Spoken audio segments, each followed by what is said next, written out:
এই সাম্য হত্যার পরে অপরাপর বেশ কিছু ছাত্র সংগঠন সাম্য হত্যার জানাজায় অংশগ্রহণ করেছে। আমরা তাদের প্রতি কৃতজ্ঞতা জানাচ্ছি।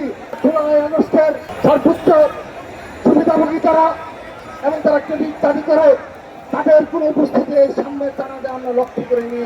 আমরা নিন্দা জানাচ্ছি, ধিক্কার জানাচ্ছি। বিগত 15.5 বছরে ছাত্র দলের যে সকল নেতা কর্মী খুন এবং খুনের শিকার হয়েছে, এই নির্দলীয় সরকারের প্রধান ডক্টর ইউনূস সামান্যতম সহানুভূতি কোন বক্তব্য আমরা আজকে পর্যন্ত লক্ষ্য করেননি, সামান্যতম সহমর্মিতা পোষণ তিনি করেননি। আমরা তার অবস্থানে নিন্দা জানাচ্ছি এবং তাকে স্মরণ করে দিতে চাই যখন তিনি নোবেল পুরস্কারে ভূষিত হলেন।